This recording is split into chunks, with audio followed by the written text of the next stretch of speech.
Tout le plaisir est pour moi de vous retrouver, mesdames et messieurs, bienvenue dans cette émission Perfect Actu qui va décrypter 3 questions d'actualité. D'abord, le débat autour de la peine de mort infligée contre le Kuluna, auteur de plusieurs crimes dans la ville de Kinshasa. La dernière en date, celle de dimanche dernier, où un jeune garçon a été amputé de son bras à Lemba. Ses bourreaux ont été jugés et condamné à mort. Ces débats suscitent une grande polémique dans l'opinion. Est-ce que la peine de mort est la solution idoine pour mettre fin à la criminalité à Kinshasa? Nous en parlons dans cette émission. On va aussi aborder la question de la rentrée politique de Joseph Kabila Kabange, ancien président de la République, qui consulte depuis un moment la classe politique en Éthiopie, à Addis Abeba. Il a reçu Moïse Katumbi, Claudel Lubaya, et depuis un moment, ça se raconte qu'une rencontre serait en gestation entre Martin Fayoulou et lui. Quelle est la finalité de ces différentes consultations, tentatives de réponse dans cette émission? On va aussi aborder la question de la ville de Kinshasa avec ces moratoires de 10 jours accordés aux transporteurs des véhicules en commun pour s'accommoder à la nouvelle grille tarifaire, un sujet qui a été à la base des échauffourées, on va le dire.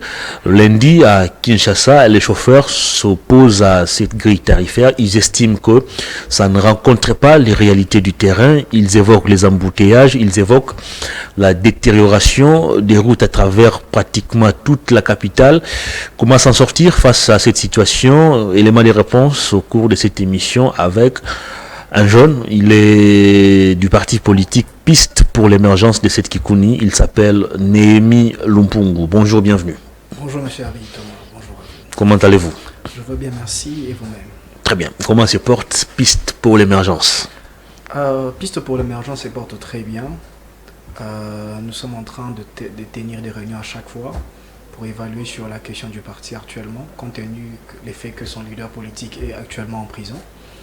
Alors, je vais rassurer les gens qui pensent qu'aujourd'hui, que voilà, la piste est détruite, non?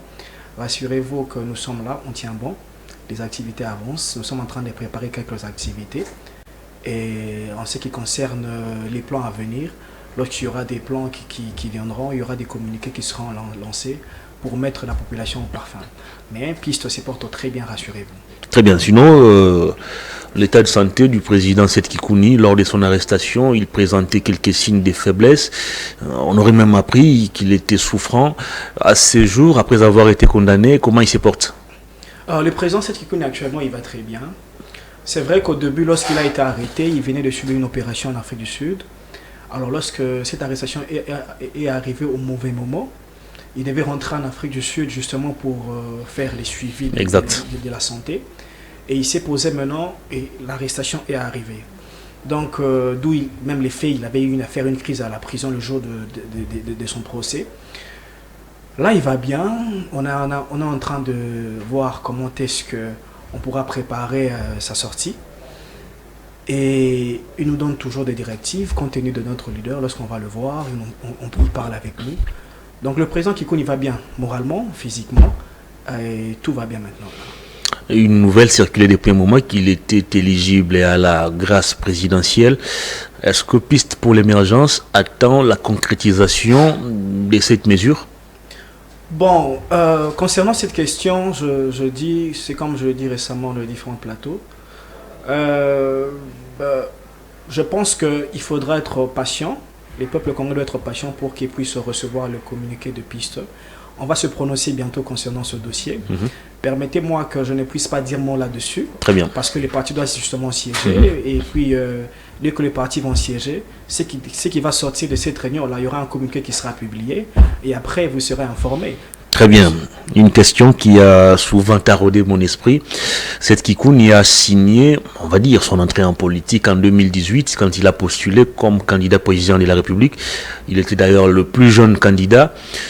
Mais son parti politique a vu le jour pratiquement 5 années après. Et comment avait-il pris le risque de se lancer en politique sans avoir, on va dire, un soubassement politique?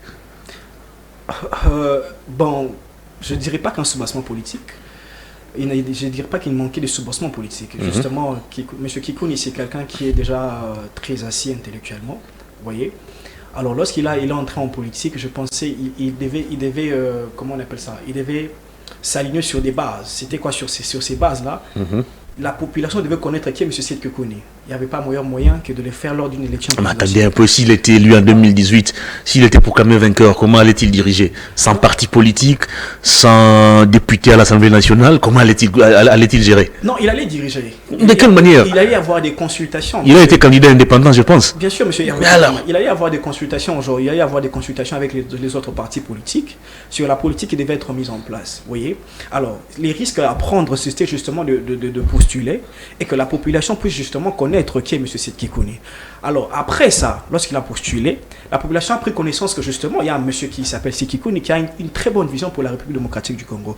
D'où la raison pour laquelle il fallait mettre un plan en place, mettre une structuration en place, des études pour que le parti puisse prendre jour. Parce que justement, il ne faudra pas mettre un parti en place et après, vous voyez, le parti, il se met à la rue, vouloir casser des choses. Non, ça, c'était justement pas ça la vision de Seth Kikouni. Il devait mettre un parti structureux, ayant en ce sein des jeunes intellectuels, des jeunes qui pourront inculquer des valeurs, des jeunes qui pourront avoir la vision claire de ce que la population attend d'eux. Justement, d'où le temps a pris entre la campagne du président Seth Kikouni et la création du parti Piste pour l'émergence. C'était justement un projet à dessein qu'il avait fait cela. Sinon, il pouvait le faire bien plus tôt, il pouvait aussi le faire bien avant que ça.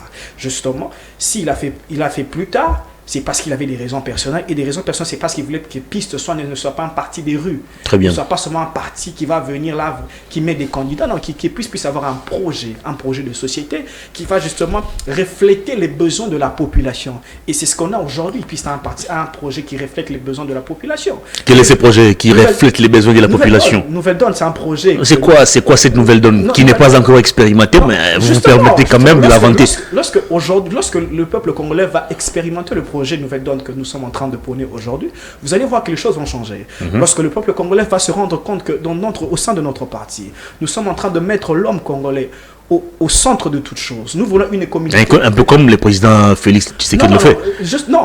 Il a décidé de mettre l'homme au centre de ses actions. Non, si il n'y a rien de nouveau du côté Piste pour l'émergence. Monsieur Hervé Kitoma, si M. Tshisekedi avait mis l'homme au centre de son plan d'action, les députés n'allaient pas avoir un salaire de plus de $20 000. Vous voyez, M. Tshisekedi... Les députés sont des animaux? Non. Ils ne méritent pas le salaire qu'ils gagnent aujourd'hui. Quelles sont les rentabilités que nous donne le député aujourd'hui pour avoir un salaire de plus de $20 000? Vous voyez? Or, lorsque vous regardez notre constitution, on veut un partage équitable des ressources. Justement. Donc, ils ne méritent pas, par rapport à leur rentabilité, qui gagnent aujourd'hui. Comment vous pouvez concevoir un député en France, un pays qui est extrêmement plus riche que nous, gagne 5 000 €, et qu'un député congolais, dont le pays est parmi les pays les plus pauvres du monde, gagne plus de $20 000. Comment vous expliquez ça? Et vous me dites comme ça, M. Tshisekedi veut mettre l'homme congolais au centre de tout. Non, ça c'est pas vrai. Voilà pourquoi, lorsque vous lisez dans notre projet de société Nouvelle Donne, vous comprenez que l'homme est au centre de tout. Parce que justement, si aujourd'hui, puisque nous accédons aux affaires, la première des choses que nous allons faire, c'est justement réduire les salaires des députés, réduire les salaires des ministres, réduire les salaires des sénateurs. Il ne faut pas qu'aujourd'hui qu'il y ait une séparation. Je prends un exemple. Regardez par exemple aujourd'hui, lorsque vous sortez de votre micro aujourd'hui à l'extérieur du pays, à l'extérieur juste ici d'ailleurs, vous demandez au peuple congolais, monsieur, connaissez-vous le salaire d'un ministre? Ils vous diront non. Pourquoi? Pourquoi aujourd'hui les salaires des ministres ne sont pas connus? Pourquoi les avantages que gagne un ministre ne sont pas connus? Parce qu'ils gagnent plus que ce qu'ils devaient gagner. Or, avec Nouvelle Donne que nous proposons une économie stable, durable, où les ministres reçoivent selon leur rentabilité, où le peuple congolais, où les SMIC sera augmenté dans un pays comme le nôtre. Le gouvernement venait de doubler le SMIC. Ça, vous n'en parlez pas. Non, mais c'est que le gouvernement... En fait, le gouvernement prend... Est-ce que c'est aujourd'hui que le gouvernement puisse prendre des décisions? Quelles sont les applicabilités de ces décisions que le gouvernement prend? Au mois de décembre, ici, avec le ministre de l'économie, M. Mukoko Samba, il nous a dit ici que non, les prix de c'est effectif aujourd'hui. C'est effectif à ces jours. Non, mais monsieur, s'il vous plaît. Mais faites un tour dans les différents marchés. Non, mais allez, vous avez assez de moyens pour entrer au grand marché. Vous fréquentez les supermarchés. Lorsqu'on dit un homme d'État, c'est celui qui dit des choses et qui l'accomplit. Lorsque vous nous dites à nous, vous dites que non, lorsque pendant les fêtes, les prix vont baisser et que nos mamans, nos femmes, nos sœurs vont au marché. Mais est-ce qu'il ne fallait manger que pendant la période des fêtes? Qu'est-ce que M. Moukoko avait dit? Pendant les fêtes, les prix vont baisser. Parce que justement, c'est ce que la population réclamait, que les prix puissent baisser. Or, lorsque les mamans vont au marché, lorsqu'on donne de l'argent aux gens et qu'ils vont au marché, et qu'ils voient ce que le ministre leur avait dit, n'est pas justement ce qu'ils voient. Au moins, nous sommes au mois de janvier, cette annonce du ministre ou du VPM de l'économie est effective. Non, elle est effective où? Mais faites un tour dans les différents marchés. Oui, mais justement, c'est ça nos mamans qui nous disent. Monsieur Némi, parlez pour nous. Ce que le ministre a dit, ça ne reflète pas ce qu'on voit au marché. Si on va aujourd'hui au marché, vous allez voir que ce que le ministre a dit ne s'est toujours pas accompli. Ah bon? Justement, donc voilà pourquoi je dis. Aujourd'hui, la solution, c'est une nouvelle donne que Piste propose, M. Hervé. Vous me faites rappeler un peu tous ces beaux discours qu'on a entendus avec l'UDPS quand elle était encore dans l'opposition. Non. On a promis monts et merveilles, on a promis des véhicules aux policiers, mais aujourd'hui au pouvoir, c'est autre chose que le Congolais vivent. Est-ce que Piste pour l'émergence ne risque pas de tomber sur cette même erreur? Vous parlez trop, vous faites des annonces fracassantes.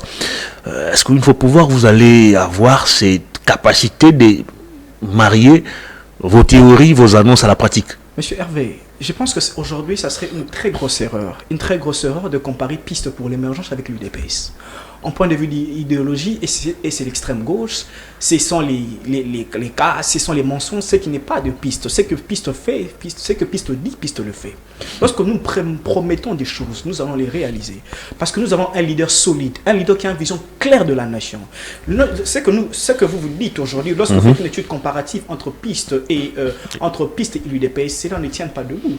C'était quoi le projet de société que M. Tshisekedi avait? Le peuple d'abord. Non, mais aujourd'hui, c'est pas effectif. C'était quoi le projet que M. Félix Tshisekedi avait aujourd'hui pour le peuple congolais?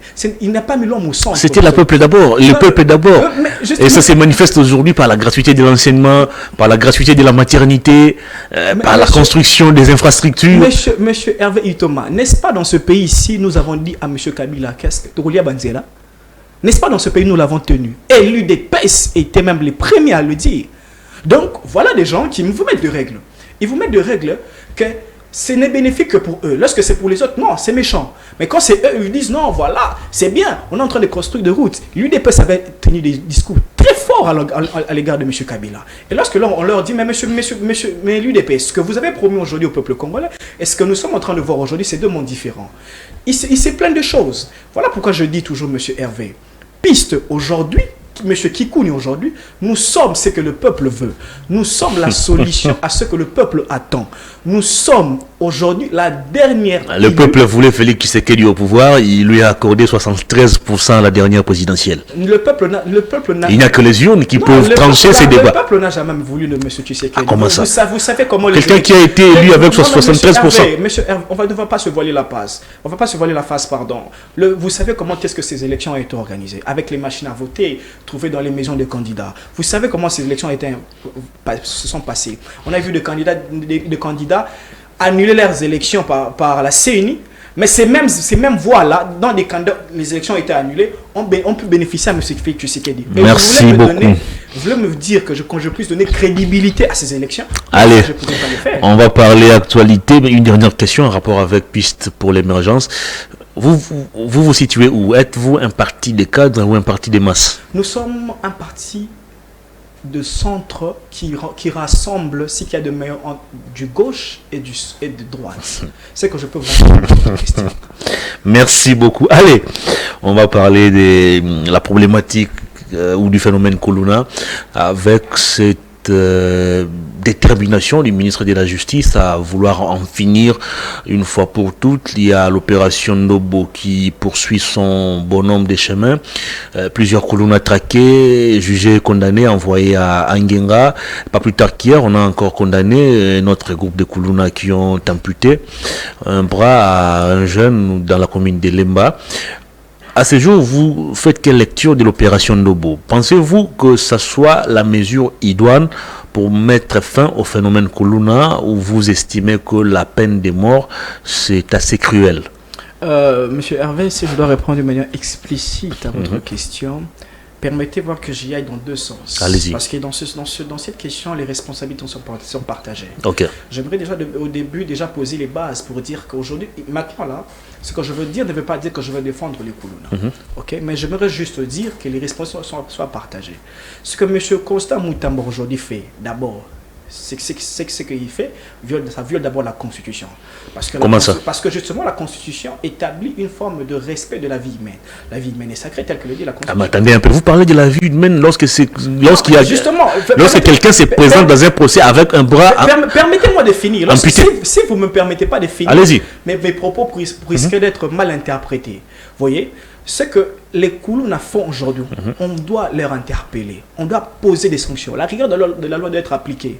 Mais la question que vous demandez, que vous posez, c'est savoir est-ce que si cette décision pourra mettre fin à ce phénomène Koulouna. Laissez-moi vous rappeler, monsieur Hervé. N'est-ce pas que dans ce pays, on a eu une opération, je pense, avec... Opération Likofi. Opération Likofi. Qu'est-ce qui fait que lorsqu'on a eu cette opération, aujourd'hui, on a eu encore une forme de Koulouna qui est montée en puissance. Justement, ça veut dire que, l'UDPS n'avait pas une politique en matière de sécurité pour la population congolaise. Ça, c'est la première des choses. La deuxième des choses, lorsque l'État abandonne ces jeunes, lorsque l'État abandonne ses citoyens, qu'est-ce que voulez-vous que ces jeunes-là deviennent? Lorsque l'État fait sortir de moyens pour qu'on puisse construire des centres de formation pour les jeunes, et qu'un individu se lève un bon matin, il s'élève de chez lui, il met cravate, il prend son petit déjeuner, il détourne de l'argent, cet argent-là, et cette personne n'est pas inquiétée. Or, les personnes qui ont subi justement cet acte-là sont aujourd'hui traquées, tuées. Moi, je dis que les responsabilités doivent être partagées. Les Koulouna, nous en souffrons tous. Je connais des gens qui ont été... comment je peux dire, qui ont été traqués par ces gens-là. Mais je veux juste dire que l'État aussi prend ses responsabilités. De la même manière que nous sommes en train de condamner les Koulouna morts, c'est aussi de la même manière que nous devons condamner les personnes qui ont détourné l'argent du pays. Mais face à la cruauté des actes posés par ces jeunes, face à la dangerosité présentée par ces jeunes, n'est-ce pas qu'il fallait prendre une mesure aussi proportionnelle au regard de ce qu'ils posent comme acte? Prendre la mesure, j'ai dit, monsieur Hervé, prendre la mesure proportionnelle n'est pas le problème. Vous pouvez prendre la mesure proportionnelle, mais il faut prendre le problème à la source. Pourquoi ces jeunes sont comme ça? C'est parce qu'ils n'ont pas de travail. C'est parce qu'ils ne savent pas ce qu'ils doivent faire de leur vie. Donc, ils se sentent abandonnés. L'État est responsable de ce que ces jeunes-là sont aujourd'hui, monsieur Hervé. Voilà pourquoi je dis ceci. Ceux qui sont au pouvoir, ceux qui prennent l'argent de l'État, doivent être traités mêmement qu'aujourd'hui. C'est-à-dire... Là, vous commencez à faire de l'extrapolation. Non, on évoque ici un cas précis, le phénomène Koulouna, le banditisme urbain, des gens qui terrorisent la population. Vous allez vous rappeler qu'il y a même des quartiers entiers qui ont été vidés des habitants parce qu'il fallait fouiller les Koulouna. Monsieur Hervé, il faut appliquer la rigueur de la loi. J'en dis ce qu'on ne vient pas. Je suis totalement d'accord. Mais ce que je dis ici, et j'aimerais qu'on me comprenne, j'aimerais pas qu'on puisse tordre mes propos. Ce que je dis ici, il faut prendre les problèmes à la source. Parce que vous aurez bon tuer ces gens. Après 2 ans, après 3 ans, ils reviendront. Qu'est-ce qui fait qu'on a connu le phénomène, on a connu le cas Likofi? Aujourd'hui, on a encore les Koulouna. Nobo va partir, ces gens-là vont encore revenir. Voilà pourquoi je dis, il faut attaquer les problèmes à la source. C'est quoi le problème à la source? Le problème à la source, c'est le détournement de l'argent qu'on donne, que l'État met à disponibilité pour qu'on puisse construire des centres de formation pour ces gens-là. Donc, ceux qui détournent de l'argent de ces jeunes-là sont plus dangereux que ces jeunes-là. Parce que justement, si ces gens-là sont des monstres, c'est parce que l'État lui-même a créé des monstres. Vous voyez, c'est comme quelqu'un qui prend l'argent de la caution, qui prend l'argent de la nourriture à manger, et il laisse ses enfants affamés, et ses enfants vont manger chez les voisins. Il se plaint pourquoi ses enfants sont allés manger. Mais attendez un peu, on va être pragmatique. Supposons que le monsieur dont le bras a été amputé soit votre frère. Oui. Vous avez un frère qui sort en forme et à son retour, il a un bras amputé parce qu'il voulait protéger ses biens. vous partez en justice, le procès démarre et vous allez demander à l'État congolais de créer un centre de formation pour rééduquer ces présumés Koulouna. Voilà pourquoi je dis, monsieur Hervé, il faut appliquer la rigueur de la loi. Mais la peine de mort fait aussi partie de la rigueur de la loi. Oui, mais là, voilà pourquoi je dis, c'est que les décisions qui sont prises, je ne suis pas... On a décidé de lever ces moratoires justement parce qu'il fallait mettre fin à certaines pratiques. C'est quoi? Le problème, il faut l'attaquer à la source. Voyez? Parce que si aujourd'hui on tue les jeunes, on tue, et que mon frère est coupé, on l'a coupé le bras, qu'est-ce qui ne me garantit pas que demain, ça sera ma mère? Qu'est-ce qui ne me garantit pas que demain, ça sera mon père? Qu'est-ce qui ne me dit pas que demain, ça sera mes amis? Pour que ces choses puissent s'arrêter, les gens doivent trouver quoi faire. Vous voyez, ce que moi je dis aujourd'hui, les responsabilités doivent être partagées. De la même manière qu'on traite avec rigueur ces jeunes-là, c'est aussi de la même manière qu'on doit traiter avec rigueur ceux-là qui sont en train de détruire la moralité de ces jeunes. C'est ce que je suis en train de réclamer, c'est ce que PIS se réclame, monsieur Hervé. Et le ministre Moutamba a été clair sur ces sujets. Les détourneurs des deniers publics seront aussi traités de la même manière que ces Koulouna. Citez-moi un détourneur public qui a été traité avec rigueur. Ah, mais jusque-là, il n'y a personne qui est cité donc ça dit, il ne faut pas entrer dans un détournement. Avec le temps, voyons ce que ça pourrait donner. On connaît toutes ces personnes qui ont été citées dans les détournements, dans les situations mafieuses. Aujourd'hui, ça ce n'est pas la question. Ça, c'est un faux fouillant. Monsieur Moutamba connaît. Quel est le cas de Nicolas Caz aujourd'hui? On en parle. Il a été lavé par la justice. Non, mais que voulez-vous que Moutamba fasse? Je suivis hier le ministre du développement rural qui parlait justement de ces fourrages-là. Monsieur, où est-ce que vous avez vu dans un pays sérieux? Où est-ce que vous avez vu un fourrage vous coûter plus de 400 000 $? Vous avez vu ça où? Et puis il vous dit bonnement, il vous dit non. Moi, lorsqu'on m'a envoyé, j'ai fait des études et puis j'ai décaissé l'argent. Non, est-ce qu'on est sérieux là? On est sérieux. Dans un état où les gens meurent de pauvreté, on dépense 450 000 $. Mais quelle est la responsabilité du ministre des Finances? Parce que vous ouvrez une brèche. Quelle est la responsabilité du ministre des Finances? Le projet a été conçu au ministère du Développement rural. On amène ça aux finances pour qu'on puisse décaisser les fonds. C'est ça le problème lorsque vous emmenez des gens qui n'ont peut-être pas jamais travaillé dans leur vie. Lorsque vous avez déjà travaillé dans une société, vous allez comprendre qu'on ne dépense pas l'argent comme ça. Si c'est moi, je suis le trésorier, et qu'on m'amène un plan comme ça, si je vois que c'est au-delà de ce que je connais, très bien. Okay, je dois faire une étude comparative. Je ne décaisse pas l'argent de l'État comme ça, c'est pas mon argent de poche. Ça, c'est des responsabilités, monsieur Hervé. On peut pas parler de cette situation avec... Très bien. On revient sur la peine de mort et le phénomène Koulouna. On avait à un moment donné vanté ici Kanyamaka Sese qui rééduquait les Koulouna, qui accordait même du boulot, ou qui formait ces Koulouna qui étaient arrêtés. Et apparemment, la recette n'a pas réussi à convaincre les autres Koulouna à emboîter le pas de leurs aînés.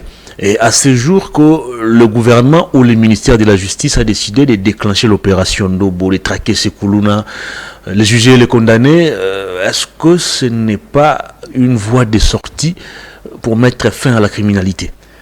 Moi, ça revient justement à ce que je disais, M. Hervé. Cela démontre juste que l'UDPS et M. Félix Tshisekedi, ou bien l'Union sacrée d'une manière holistique, n'ont jamais eu de projet plus clair, ou bien des projets limpides concernant la sécurité, concernant la juvénile congolaise. C'est que moi, j'aimerais juste dire ici, lorsque vous prenez des décisions aussi fortes, lorsque vous décidez de taper sur la table, rassurez-vous, que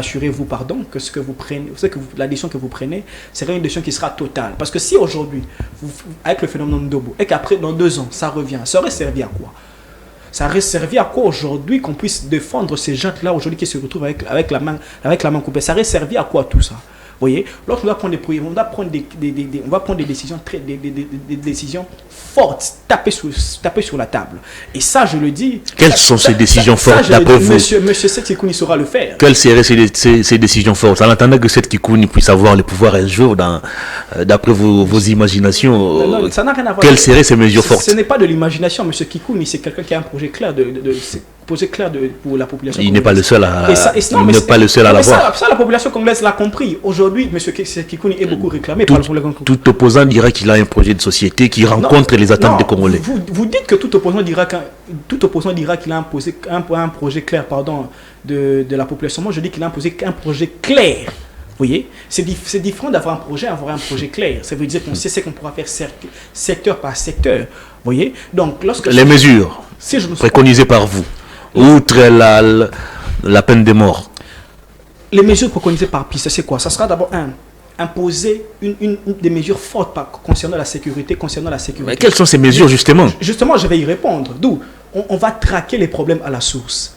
D'abord, on va créer des centres de formation pour qu'aujourd'hui, des centres de formation, mais des centres techniques. Mais l'INPP existe? Non, l'INPP existe, on va en rajouter. Ce qui permettra, c'est qu'il y ait une forme d'ajout. Ça veut dire qu'il y aura plusieurs jeunes qui pourront être affectés dans les différents centres. Et on aura de moins en moins, justement, des problèmes des koulouna. Mais ceux qui persisteront, il y aura une rigueur de la loi qui sera affectée. Parce que, justement, si on applique par exemple, les différentes codes pénals de notre pays, vous allez voir qu'on ne sera pas obligé d'arriver à la peine de mort. On va appliquer justement la loi dans sa globalité, dans sa totalité. Mais face à quelqu'un qui a tué, face à quelqu'un qui a violé, vous allez appliquer quelle loi? Mais la globalité de la loi, M. Hervé Thomas, la totalité, la globalité de la loi. Vous voyez? Donc, ce qui nous différencie entre nous et M. Tshisekedi et M. Constant Moutamba, justement, nous va prendre les problèmes à la source. Ça veut dire qu'on va élargir. Je vous ai posé une question qui était directe ici et pragmatique. Oui. Vis-à-vis de quelqu'un qui vient de tuer, oui, vous allez prendre quelles mesures? Mais vis-à-vis de quelqu'un qui vient de tuer, on va appliquer la rigueur de la loi. Qu'est-ce que dit la loi par rapport à ça? Qu'est-ce que dit la loi devant une personne qui vient de tuer?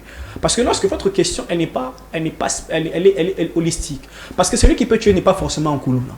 On peut tous tuer par erreur. On parle ici du phénomène koulouna. Je vais juste faire une étude comparative, permettez-moi. Je peux être en train de conduire ma voiture et je t'emprunte quelqu'un, il meurt. Vous voyez? Je ne l'ai pas fait exprès. Ce n'est pas le même cas. Justement, ce que je dis, vis-à-vis de quelqu'un qui a tué, ne veut pas dire que celui qui a tué avec la voiture n'est pas le même cas que celui qui a tué avec machette. D'où, celui qui a tué avec machette, il y aura la loi qui sera appliquée. La loi qui sera là, on va l'appliquer dans sa globalité, c'est tout. Mais entre-temps, le sous du problème sera déjà résolu. Si en accédant au pouvoir, Seth Kikouni va appliquer la loi contre les koulouna, oui, alors vous reprochez quoi à Constant Moutamba qui applique aussi la loi? Non, mais M. Constant Moutamba n'applique pas la loi. Comment ça? Non, mais si M. Constant Moutamba appliquait la loi, il devait attaquer le problème à la source. Attendez, est-ce que vous comprenez ce que je dis, M. Mais qu'est-ce que vous appelez attaquer le problème à la source? On vous présente quelqu'un qui vient d'amputer le bras de quelqu'un. Oui. Vous voulez qu'on puisse traiter les problèmes à la source? Ça veut dire quoi? Traiter les problèmes à la source, ça veut dire que qu'est-ce qui cause? C'est quoi la cause? Non, mais justement, on doit en parler. C'est quoi la cause? Vous voyez, au début de ma préface, je vous ai dit, j'étais clair, M. Hervé, je vous ai dit, je ne suis pas là pour défendre le koulouna. Il faut que les responsabilités... Vous donnez plutôt l'impression de défendre ou de prendre position en faveur de ces bandits. Je ne prends pas position ici, M. Hervé, sur votre plateau. Je dis qu'il faut que ceux-là qui causent à ce que ces jeunes-là soient aujourd'hui puissent bénéficier des mêmes traitements des faveurs. C'est tout ce que je dis. Mais en attendant que le problème soit traité à la base, qu'est-ce que vous préconisez face à la cruauté de ces jeunes? Non, mais la loi. Alors, mais la loi. Voilà pourquoi Moutamba applique la loi. Non, mais Moutamba applique la loi, mais de la mauvaise manière. Oui, monsieur Hervé, c'est grave ça. Moutamba applique la loi de la mauvaise manière. Ah bon? Oui.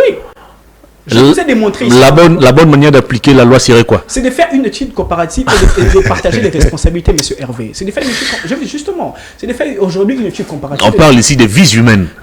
On parle de la sécurité des gens. Bien sûr, je suis totalement d'accord. Et je dis ici que je ne défends personne. Et ce que moi je dis ici, notre position est qu'il faut que les responsabilités soient partagées. Vous voyez, c'est facile pour nous. Vous voyez, c'est facile pour nous aujourd'hui de nous dire, voilà, Moutamba applique la loi, Moutamba fait ceci. C'est facile pour nous. Vous voyez, mais c'est aussi de cette manière qu'on le dit avec facilité. C'est aussi de cette manière qu'on a dit aussi avec facilité que ceux-là qui ont bouffé de l'argent, pour ces gens-là qui devaient être pourquoi voulez-vous toujours faire de l'extrapolation? Je n'extrapole en rien. On parle d'un cas précis, le phénomène koulouna. Mais vous voulez de temps en temps parler de ceux qui ont détourné. Mais parce que ce n'est pas le même contexte. Si, c'est le même contexte, parce que c'est eux le problème. Parce que c'est eux le problème. Si aujourd'hui ces jeunes-là sont encadrés, si aujourd'hui ces jeunes koulouna sont encadrés, pensez-vous aujourd'hui il y aura encore les phénomènes koulouna? Non. Non, monsieur Hervé, il n'y aura pas. Vous voyez, c'est parce que ce jeune n'a rien à faire. La moitié de ces jeunes sont chômeurs. Pensez-vous qu'un jeune qui travaille va vouloir toucher de la machette? On va vouloir couper les bras de gens? Non, monsieur Hervé. Ça ne se fera jamais. Allez, très bien. On va parler de ces consultations initiées par Joseph Kabila Kabange. Mais d'abord, en conclusion, de manière concrète, quelle est la position? Bon, on ne va pas dire des pistes pour l'émergence parce que les partis ne s'est pas prononcé sur cette question. De manière concrète, qu'est-ce que vous pensez du phénomène Koulouna? Comment doit-on procéder pour mettre fin à cette pratique, à ces mauvaises pratiques d'ailleurs, on va les dire comme ça? Ok. Pour y mettre fin, premièrement, d'abord, il faudra déjà créer ce qu'on appelle les occupations. Vous voyez? Les occupations pour les gens. Vous voyez, quand quelqu'un est de plus en plus occupé, il a de moins en moins de temps à faire des bêtises. Vous voyez? Ça veut dire, lorsque vous créez des occupations pour ces jeunes-là, vous créez du travail pour ces jeunes-là. Vous voyez? Vous allez avoir que de plus en plus, le phénomène Koulouna va baisser. Lorsque un jeune se réveille le matin et qu'il sait que lorsque je sors comme ça, j'aurai mes 10 000 francs, j'aurai mes 20 000 francs. À la fin du mois, j'ai mon salaire et puis je peux payer ma maison. Je ne pense pas que ces jeunes-là vont toucher la machette. Vous voyez? Donc, si aujourd'hui, on pense que tuer est la solution et que demain, on revient avec ce même phénomène-là, comme on l'a connu avec le phénomène du Kofi, et aujourd'hui on revient encore avec ce même phénomène-là, on dira quoi aujourd'hui? Ce sera quoi qu'on va encore préconiser? Très bien. Allez, on va parler politique à présent. Joseph Kabila, ancien président de la République, le sénateur à vie, consulte quelques leaders de l'opposition. Il a entamé cette démarche avec Moïse Katumbi. Il a reçu par après Claudel Loubaya. Depuis un moment, on parle d'une probable rencontre avec Martin Fayoulou également. Cette Kikouni est à prison. Est-ce que vous vous sentez concerné aussi par cette démarche de Joseph Kabila? Je peux dire, M. Hervé, je pense que M. Kabila est libre. Étant qu'un ancien président de la République, un ancien chef de l'État, il est libre de rencontrer qui il veut. Il n'a pas de limitation par rapport à ça. Alors, si Piste est concerné par rapport à ça, je pense qu'au moment venu, on pourra se prononcer sur la question. Mais je pense que vous avez vu, M. Claudel Loubaya a été parti. Donc, si aujourd'hui, que M. Kikouni est dehors, et que M. Kabila demande à voir M. Kikouni, je ne vois pas pourquoi on va poser problème là-dessus. Parce que c'est un Congolais qui demande de voir un autre Congolais pour réfléchir sur la question du pays. Donc il n'y a pas de mal à ça, il n'y a pas de problème à faire là-dessus, il n'y a pas des histoires, il n'y a pas des idées à porter là-dessus, ce sont des Congolais qui veulent réfléchir pour le bien du peuple congolais. Donc Piste, aujourd'hui, si on nous demande, on nous consulte étant que parti politique de l'opposition, et si on consulte M. Sekikoun étant que parmi les leaders de l'opposition, on va y aller, il n'y a pas de problème par rapport à ça, M. Hervé. Joseph Kabila, patron de l'Alliance Fleuve Congo, d'après le président de la République. Joseph Kabila est en intelligence avec les rebelles M23. Est-ce que vous allez accepter de vous mettre autour d'une table avec un monsieur sur qui pèsent toutes ces accusations? Monsieur Hervé, je suis très convaincu que dans les prochains jours, vous allez entendre qu'on va vous dire que M. Kikouni est allié avec les M23. Pourquoi? Parce que c'est ça l'idéologie. Si ça sort de la bouche du citoyen le mieux informé, non, pourquoi voulez-vous qu'on puisse en douter? Les citoyens les mieux informés nous avaient dit que le dollar, c'est pas son travail. Les citoyens les mieux informés. Donc, ça, c'est un faux débat. Voyez, je pense qu'on doit arrêter avec ça. Rencontrer Kabila ce jour est synonyme de coaliser avec les rebelles. Non, monsieur. D'après le narratif développé du côté du pouvoir. Laissez-moi réfléchir les gens à la mémoire. Qui aujourd'hui, au début de son mandat, nous avait amené Paul Kagame ici? C'est pas Seki Kikouni.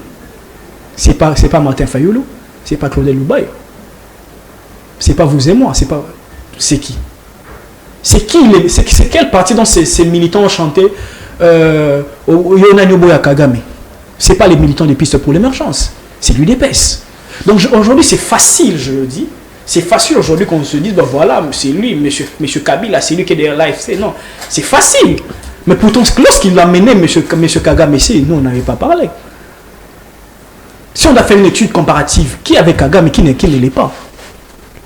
Parce qu'aujourd'hui, actuellement, là, depuis... Montrez-moi une photo de M. Kabila, de M. Fayoulou ou de M. Kikouni avec Kagame, qui date de 5 ans. Mais des vidéos existent ici au stade de Martyr. On parle de quoi? On se moque de qui? Vous voyez? Et aujourd'hui, que l'UDPS puisse avoir l'outrecuidance de pointer l'opposition du doigt et de dire que non, voilà, tout ce qui va s'associer, tout celui qui va s'associer avec M. Kabila, automatiquement, c'est avec... Non, mais on se fout de qui? Vous menez des manœuvres pour déstabiliser le pays. Kabila prépare un schéma insurrectionnel et il a maintenant, à ce jour, l'appui de l'opposition. C'est le souci du président de la République. La seule chose que nous préparons aujourd'hui, c'est la vie du peuple congolais. C'est tout. Ce qui nous intéresse aujourd'hui, l'opposition, c'est que le peuple aille mieux. C'est que les tueries s'arrêtent à l'est du pays. Vous voyez? Vous pensez-vous vraiment... Mais comment va-t-on arrêter les tueries alors qu'il y a des compatriotes qui sont complices de certaines forces négatives qui déstabilisent nos propres frères? Si ces compatriotes, ce n'est pas à l'opposition que vous allez les retrouver. Ça, je vous rassure, si ces compatriotes-là qui sont complices de M23, ce n'est pas à l'opposition. Mais parmi ces compatriotes, le président cite nommément Joseph Kabila, qui serait en train, bon, pas qui serait, le président a été clair dans ses propos, qui prépare un schéma insurrectionnel. Non. Le président a dit des choses. Et c'est que le président a dit, ça n'engage que lui. Ah, les citoyens les mieux informés du pays. Ça n'engage que lui. Ça n'engage que le président de la République. Ça n'engage pas le peuple congolais. Vous voyez? Sortez votre micro. Demandez aujourd'hui le peuple congolais qu'est-ce qu'il pense de M. Kabila. Et moi, je pense que même que M. Félix Tshisekedi devait avoir honte. Il devait avoir honte. Pourquoi? C'est parce que c'est à cause de lui qu'aujourd'hui on parle de M. Kabila. Donc, aujourd'hui, il s'élève bonnement et il nous parle donc, voilà, si vous participez. Non, monsieur, je vous dis ici, si jamais il y a des traites dans ce pays, ça ne se trouve pas chez nous. Ça ne se trouve pas à l'opposition. Parce que ce que l'opposition veut aujourd'hui, c'est le bien-être du peuple congolais. Nous voulons voir le social du Congolais être amélioré. Donc, si un Congolais, un ancien chef de l'État, de surcroît, se décide aujourd'hui, dit non, je vais consulter mes frères, entre autres M. Sékou Kouni. Où est le mal dans ça? Vous voyez? Donc, vous, si on est avec vous, on n'est pas des sorciers. Dès lors qu'on est contre M. Kabila, M. Tshisekedi, on devient entre traître, on devient sorcier, on devient raciste, on devient tout. On devient tribal. Non, les pays, on ne les dirige pas comme ça, M. Hervé. Très bien. Bien avant les consultations des Kabila, un bloc de l'opposition avait vu le jour ici à Kinshasa, où l'on trouvait aussi d'ailleurs les délégués de Joseph Kabila Kabange. Et à ce jour, la situation a évolué. C'est des rencontres ou des échanges directs entre Kabila et d'autres leaders de l'opposition. Quelle est la finalité de cette démarche? La finalité de cette démarche, c'est de voir le peuple congolais être libéré. Être libéré de quoi? Être libéré de la pauvreté qui leur encule aujourd'hui. Être libéré... Kabila qui a dirigé ce pays pendant 18 ans n'a pas été en mesure de libérer les Congolais de la pauvreté. Vous pensez qu'aujourd'hui, qu'il n'est plus président de la République, il va libérer ces Congolais? Monsieur, mais aujourd'hui, pourquoi tous ces centralisent sur la personne de Joseph Kabila?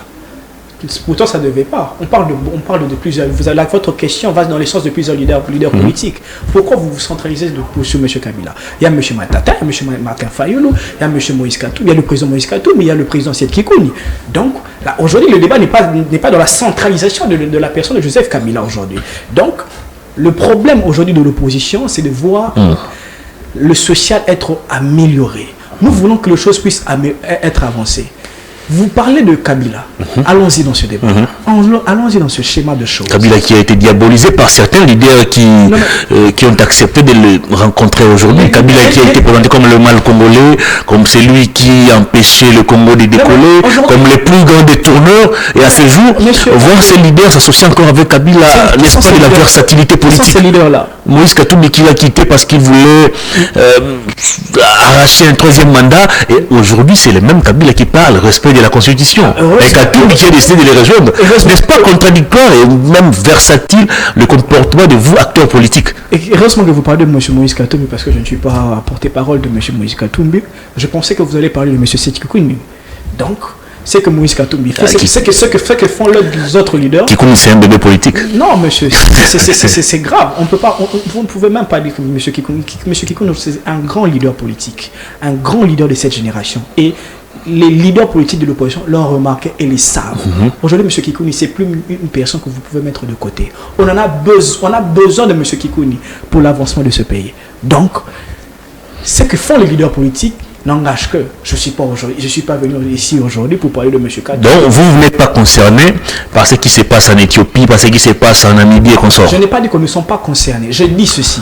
Les blocs de l'opposition qui avaient vu les jours ici à Kinshasa ne comportaient pas piste pour l'émergence. Piste pour l'émergence, c'était pas. Oui, mais ce que je dis aujourd'hui, on parle de votre question allait dans le sens de centraliser sur la personne de M. Kabila. Ben justement, parce que pratiquement, bon, excepté peut-être de cette Kikouni, mais tous ceux qui forment ces blocs de l'opposition ont critiqué, ont décrié la gestion des Kabila. Mais comment vous allez encore recourir à cette même personne comme voie de sortie? Non, mais on ne va pas recourir à cette personne. Vous voyez, Monsieur Kabila peut avoir ses défauts, mais c'est un ancien chef de l'État. Ça veut dire qu'il connaît les méandres, il connaît les systèmes politiques, puis il connaît le Congo dans son entièreté. Il a été chef de l'État pendant 18 ans. Vous voyez? Donc, si on va dans le sens de votre question, si on essaie aujourd'hui de faire une étude comparative aujourd'hui entre la gestion de M. Tshisekedi et la gestion de M. Kabila, dont je ne suis pas porte-parole, sortez dehors, vous allez sortir parce qu'on sort toujours dehors, sortez, vous allez voir que le peuple congolais va en parler. Ah, pourtant, ceux qui ont travaillé avec Kabila au gouvernement nous disent à ces jours que Félix Tshisekedi a fait mieux que Kabila en 18 ans. Qui cela c'est qui? Mende l'a dit. Non, mais attendez, s'il vous plaît, je vous parle de quelqu'un qui a été porte-parole du gouvernement pendant au moins 12 ans. Monsieur Hervé, lorsqu'on parle des débats sérieux, lorsqu'on parle sur la nation, évitez de citer les gens comme les Mendes, s'il vous plaît. Ça n'honore pas. Qu'est-ce qu'aujourd'hui M. Mende peut nous enseigner aujourd'hui? Qu'est-ce que Mende peut sortir de crédible dans sa bouche? Rien du tout. Vous pensez si vous citez la personne de M. Mende, cela me fera trembler, mais ça va faire trembler le peuple congolais. Loin de tout ça là. Mais M. Mende aujourd'hui n'est pas crédible aujourd'hui. Vous voyez? M. Mende n'est pas crédible. M. Mende qui fait 18 ans avec M. Kabila. 18 ans. Vous pouvez me dire c'était quoi la vision de M. Mende qu'avait remarqué chez M. Tshisekedi pour qu'il puisse le rejoindre? Qu'est-ce que M. Tshisekedi avait présenté comme projet? D'ailleurs, lors de la création de l'Union sacrée, il n'y avait pas de projet. Et aujourd'hui, M. Mende vous dit non, voilà. Non, mais on se manque de qui? On se manque de qui, M. Hervé? C'est facile d'accuser les autres aujourd'hui parce que vous n'arrivez pas à faire mieux que eux. C'est facile aujourd'hui. Je vais vous prendre un exemple, M. Hervé. À l'époque de M. Kabila, n'est-ce pas que le transport qui tend de magasin jusqu'à Gare Centrale, c'était 1000 francs. Aujourd'hui, c'est à combien? Si je vais répondre à M. Mende, aujourd'hui, c'est à combien? Mais il y a la nouvelle grille tarifaire des hôtels de ville qui vient de voir le jour. Monsieur Hervé, tout est revenu à la normale. On va voir ce que ça va donner. On va voir ça. Dans 10 jours ici, tout sera remis en ordre. On va voir ce que ça va donner. Je vous donne quelques jours. On reviendra sur ce plateau, on en parlera. Vous allez voir. Vous allez voir ce que ça va donner. Donc, c'est facile aujourd'hui que M. Mende dise. Non, mais déjà que ce n'est pas logique, c'est illogique que M. Mende le dise. S'il y a des gens qui peuvent le dire, d'autres personnes, pas lui. Vous voyez? Pourquoi pas lui? Non, il ne peut pas le dire. Parce qu'il est conscient que ce n'est pas le cas. Il est conscient qu'aujourd'hui, la position qu'a M. Félix Tshisekedi aujourd'hui est plus dangereuse du point de vue social des Congolais qu'avait M. Kabila. Avec M. Félix Tshisekedi, on s'est plaint de tout sauf de rien. Donc, c'est facile de dire ça, M. Hervé. Très bien. Allez, on va prendre le tout dernier terme de l'émission. La ville de Kinshasa. On a longtemps décrié ici Kimbuta, Ngobila. On s'attendait à ce que Kinshasa puisse avoir un gouverneur avec un profil différent de ses prédécesseurs, un gouverneur avec un autre programme, une autre vision de la gestion de cette ville. 6 mois presque depuis l'arrivée de Bumba, pensez-vous que ce monsieur soit réellement celui que le Kinois attendait ou les Kinois doivent encore attendre un autre gouverneur? Non, les Kinois doivent attendre un autre gouverneur. M. Bumba n'a jamais été, n'est pas et ne sera jamais l'homme de la situation.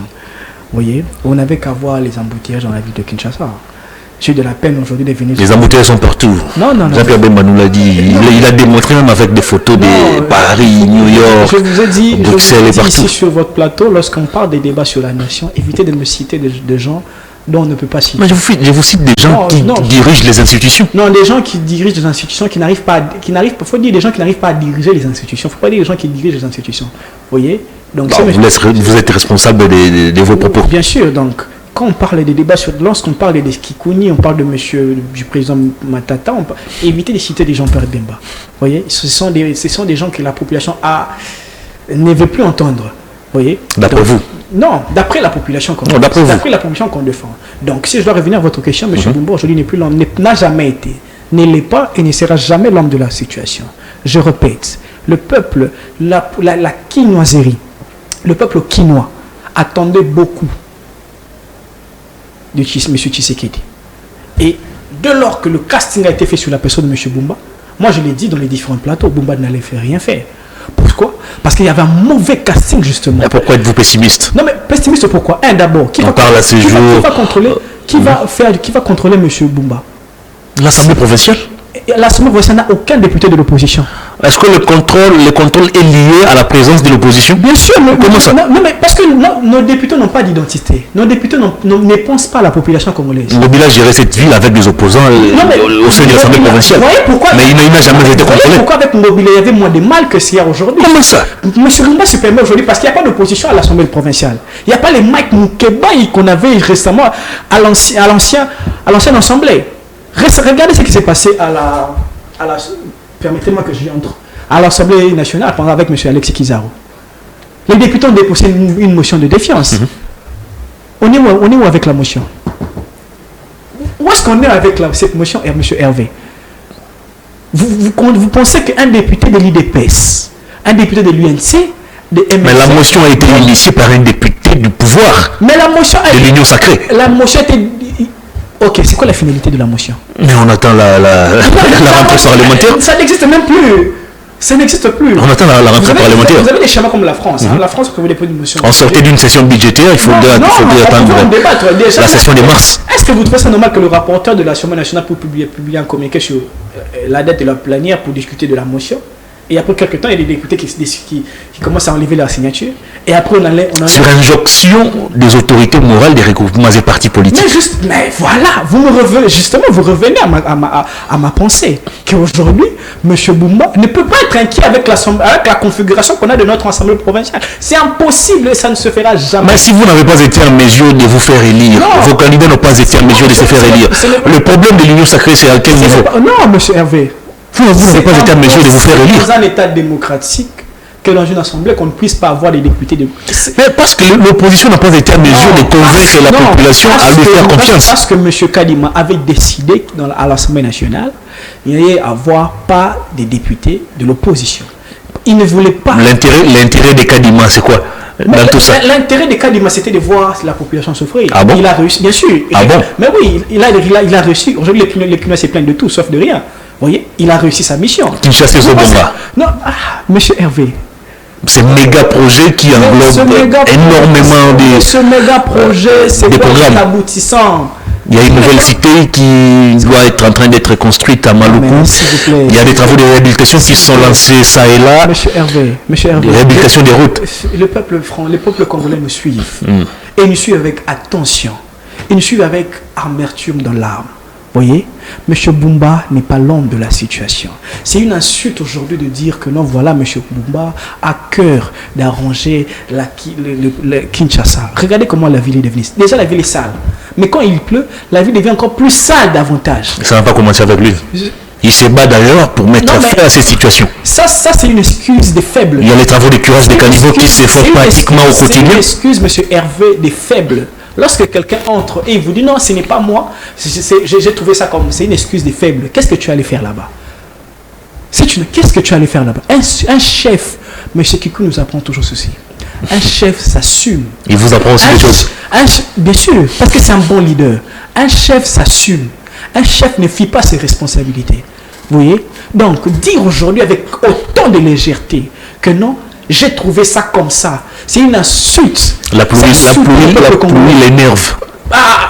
Lui, tout l'énerve. La pluie détruit tous ses projets. Non, mais attendez, s'il vous plaît. Il ne pleut pas qu'à Kinshasa. Il pleut partout. Il pleut partout.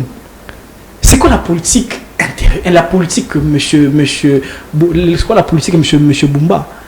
C'est quoi la politique qu'il a mis en matière de recettes pour la ville de Kinshasa? Il n'y en a pas.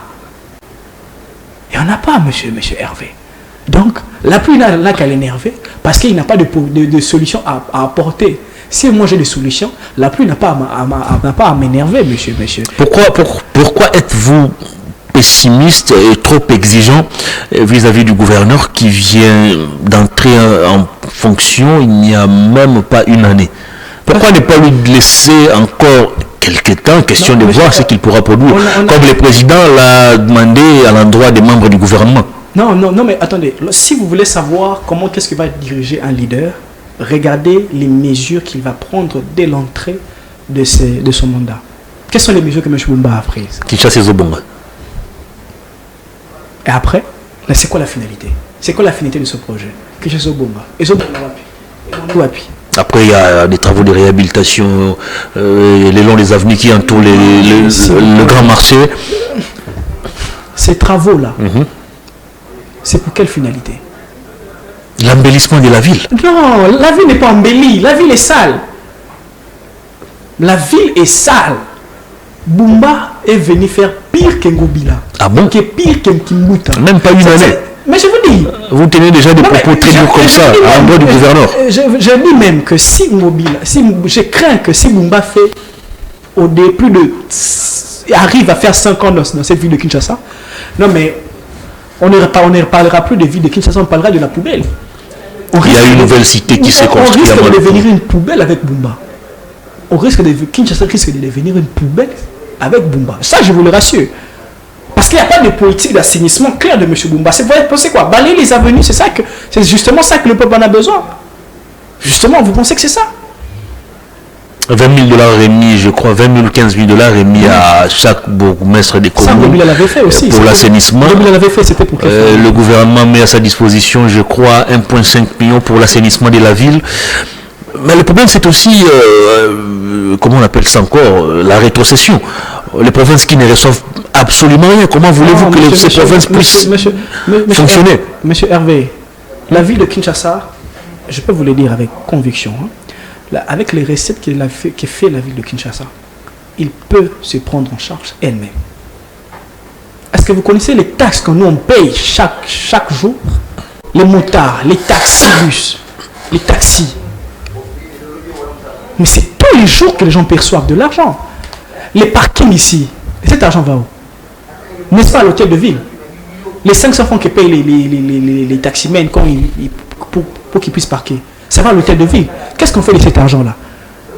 Je vous dis, monsieur Hervé, la ville de Kinshasa n'a pas besoin de rétrocession pour gérer la ville.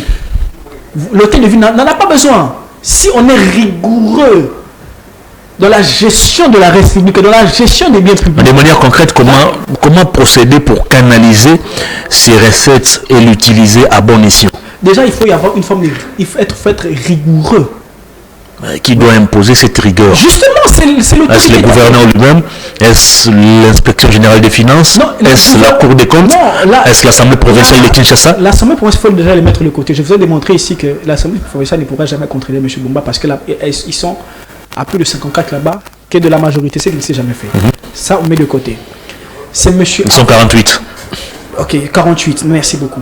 Ce monsieur Bumba a d'appliquer la rigueur de la gestion, de la rigueur des fonds publics, de savoir les canaliser. Lorsque vous percevez l'argent, déjà que je vais vous dire une chose, lorsque vous avez un projet, ok, et que vous devez avoir des recettes, ça veut dire que vous devez déjà savoir que lorsque je vais percevoir 600 000 $, je vais mettre 200 000 $ de côté, 300 000 $ seront affectés de ce point ici, 100 000 $ seront affectés ici. Cela vous permettra de savoir qu'est-ce que a fait 200 000 $, qu'est-ce que a fait 100 000 $, qu'est-ce que a fait 200 000 $. Lorsque vous avez une forme de canalisation comme ça des recettes, ça vous permet de faire un très bon suivi. Mais c'est ce que ne fait pas M. Bumba. Il vous dira des choses que non, voilà, ce n'est pas moi qui gère, c'est elle qui gère, c'est pas moi qui gère, qui est de faux fuyants. Pourquoi vous ne parlez pas aussi de l'état dans lequel Bumba a hérité la ville? Il a trouvé une ville pratiquement morte, avec des impayements au niveau de l'hôtel de ville, le Transkin qui n'existait plus, les embouteillages d'un côté, la détérioration des routes de l'autre. Le projet Kin Zero malheureusement n'a pas réussi à faire ses preuves. M. Bumba, lorsqu'il est arrivé comme gouverneur de la ville, vous pouvez me dire où est-ce que M. Bumba travaille? C'est où est son bureau? C'est où le bureau de M. Bumba? Il n'est pas l'hôtel. Est-ce qu'il a l'hôtel de ville? Il aurait repris son bureau officiel aux dernières nouvelles. Si il aurait repris est-ce qu'il était-il dans l'obligation d'aller loger son bureau à Hilton? Tu sais combien l'État a dépensé pendant cette période-là? Mais il a trouvé un établissement qui n'était pas propre, un environnement qui n'était pas sain pour le travail. C'est pas l'homme de la situation, c'est pas quelqu'un qui se projette. Lorsqu'on a amour de ce qu'on veut faire, lorsqu'on respecte le peuple congolais, on ne prend pas des décisions à coup de tête. C'est beaucoup d'argent qui sont partis pour l'hébergement de M. Bumba là-bas à l'hôtel, à Hilton Hotel. Cet argent-là, on pouvait le faire autre chose. Un gouverneur sérieux qui entre en fonction. Parmi les actes qu'il pose, c'est d'abord faire dépenser la vie de l'argent. Et vous dites que non, voilà, il a trouvé le pays dans un état. Non, il a trouvé un pays dans un état désastreux, comme vous le dites, pardon. Il prend encore les pays, il enterre encore. Ça, c'est compliqué. C'est très compliqué. Donc, M. Bumba n'est pas l'homme de la situation. Les peuples, je dis au peuple, ils n'ont rien à attendre de M. Bumba. Ils n'ont rien à attendre de M. Bumba comme ils n'ont rien à attendre de M. Tshisekedi. Très bien. Face à une assemblée provinciale composée à 100% des députés pro-pouvoir, qu'est-ce que nous devons attendre? Rien du tout. Alors la ville va continuer dans son cycle infernal des problèmes. C'est pour aussi attirer, c'est pour aussi appeler la conscience des Congolais. C'est pour comprendre que ce qu'ils sont en train de... Les Congolais n'ont pas vu les députés de l'opposition battre campagne. Non, on a battu campagne. Ils ont décidé d'offrir leur voix on a battu à ceux du pouvoir. Il ne faut pas leur tenir rigueur. On a battu campagne, M. Hervé. Rassurez-vous, on a battu campagne. C'est juste que M. Kadim avait déjà un plan avec M. Tshisekedi, avec ses amis. Merci beaucoup. Autrement. On a terminé cette émission. La caméra est devant vous. Un dernier message au public et on va se séparer. Ce que moi j'aimerais dire à la population, de prendre leur mal à patience. Le président Tshisekedi va bien, parce que beaucoup de gens m'ont écrit concernant sa situation, il va bien, leur leader va très bien, et il est en train de les préparer quelque chose de très bon. Alors, ce que j'aimerais dire ici sur votre plateau, c'est que n'attendez rien de ce régime, n'attendez rien de M. Bumba, n'attendez rien de M. Philippe Tshisekedi. Parce que si le M. Tshisekedi avait le besoin de changer les choses, la première des choses qu'il allait faire, c'est de baisser totalement les salaires des députés. Puisqu'il ne l'a pas fait, c'est qu'il n'attendait rien de lui. Merci. Nathan, j'allais vous appeler Nathan. Bon, vous comprenez, c'est le plus connu de votre parti. Souffrez que je vous le dise ainsi. C'est vous qui le dites. Ceux qui auront besoin peut-être de rejoindre Piste pour l'émergence, les adhésions, vos réunions, par où doivent-ils passer? Ce qui veulent adhérer, nous sommes sur Kassavubu, Prince Kassavubu, avant qu'ils arrivent sur Bayaka. Vous allez voir le siège de notre parti qui est là. Alors vous allez trouver déjà, il y a des gens qui sont permanents. Vous allez juste venir adhérer, vous allez payer une carte de membre. Ah, vous avez au moins une carte de membre? Bien sûr. Je vous ai dit ici, nous sommes un parti structuré. C'est quel genre de carte? Une carte électronique? Bien sûr, avec plus. Ah bon? Nous ne sommes pas, je vous ai dit, M. Kikouli, c'est quelqu'un des visions, M. Hervé. Le parti présidentiel n'a pas de carte? Bien, non, mais justement... vous en avez? Justement, je vous ai dit que Piste n'est pas n'importe quel parti. C'est un parti très structuré, qui a un leader, qui a une vision très claire. Il faut bien préciser ça, qui a une vision très claire du pays. Donc, Piste a des cartes. Bon, malheureusement, il a échoué avec la FECOFA. Bon là ce n'est pas ça les débats. Il n'a jamais échoué avec la FECOFA, c'est la FECOFA qui a échoué avec Kikouli. L'adresse du parti, vous avez dit? Nous sommes sur Bayaka. Avant que vous arriviez sur Bayaka, vous allez voir juste le siège de Kikouli, le siège du parti Piste pour l'émergence, à côté de IPAC. Okay. Lorsque vous arrivez vers IPAC, vous voyez directement notre siège. Très bien. Allez, vous allez dire au secrétaire général de passer voir la direction commerciale pour cette publicité. Merci beaucoup, cher Némi Lompungu, d'avoir accepté notre invitation. Merci beaucoup, M. Hervé Thomas. Merci à vous. Je vous en prie. Ça n'est fini, mesdames et messieurs. Grand merci à vous d'avoir suivi cette émission. Merci à toute l'équipe technique. Louison Kiassi, 11 ans de fidélité. Tu seras bientôt récompensé. On se retrouve très prochainement. Au revoir.